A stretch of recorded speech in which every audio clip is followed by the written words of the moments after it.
That section has gotten quite gnarly. Tomac a little bit closer than he was one lap ago. Yep. I think he's trying to mimic exactly what moasquin did through there. Like you said, certainly didn't lose as much ground as he normally does. He's strong under braking into these turns. His patience is now done. He's been eating roost from Marvin this entire race. 2.5 laps to go. The fans absolutely loving this battle here at the Wick. Big outside line push for Tomac. Switches back to the inside of the exit of the corner. Marvin's going to have to go outside to block it, and he does. Yeah, smooth. He has to do that, Marvin. He heard Tomac there. Tomac just going for it, trying everything he can, but Marvin always just able to close the door so far. This is when the intensity picks up. You don't wait for your favorite spot. You're going to push and try and make a spot. Tomac tried to cross over the ruts that were in that corner. It wasn't quick, but I'm actually surprised he did not lose that much time. It was a combination of he was going to try something, and I think he made a little mistake. But like you said, we've seen Bosch be very good at that, coming to a corner and bank off the entrance and just go straight to the exit. Sort of really square up the corner, as you call it, rather than arc it and round it off. You make it into sort of a two-turn process, an entrance and an exit. Yeah, worth the risk for Tomac, who's 3 or 4 bike lengths behind. Certainly didn't lose a ton of ground. And again, we're hitting that long straightaway in the back. A lot of fans up along the fence lines. Highest speed section of the track. Ooh. This is where Tomac has done a lot of damage, but it's also where moasquin took the lead from Barsha earlier. Yes, somebody's bike just expired. Looked like a steam engine more than anything else. Yeah, smoke screen to deal with here for Marvin. The bike is still running. Oh, this is as close as Tomac has been. Can Marvin get to the inside again? Yes. Yeah, almost a little bubble there. I think that's Heath Harrison, who was up in the top 10 for most of this moto. His bike is steaming. He finally gets out of the way. moasquin and Tomac continue wheel-to-wheel action here at the Wick. They just got the 2-lap card, less than 2 laps to go. Oh, the crowd is going crazy here. This is what they wanted to see. 2 phenomenal first motos with battles coming right down to the wire. Tomac is all over moasquin. They are pushing. That section's gotten really treacherous in there. That was the fastest they've been through there in several laps. They're laying it all out on the table at the moment. As hard as Marvin pushes, Eli seems to be right there. Look at him, so strong into some of these downhill, off-cambered, tight turns.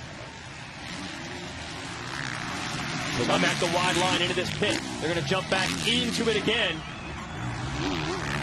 Great spectator section there. You can almost hear them echoing through the valley. Outside line for Tomac. Big charge. moasquin's able to beat him to the spot. He was going to go for it, but moasquin, almost with that sixth sense, knew he was going to be there. Just hit the brakes and shut the door on him.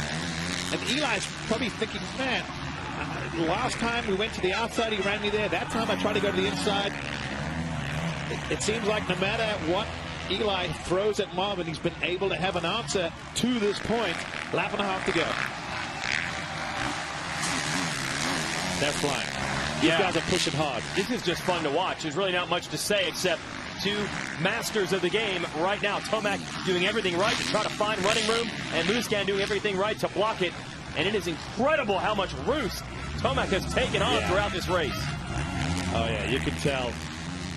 Probably when he gets an opportunity, you'll see him reach up for that roller.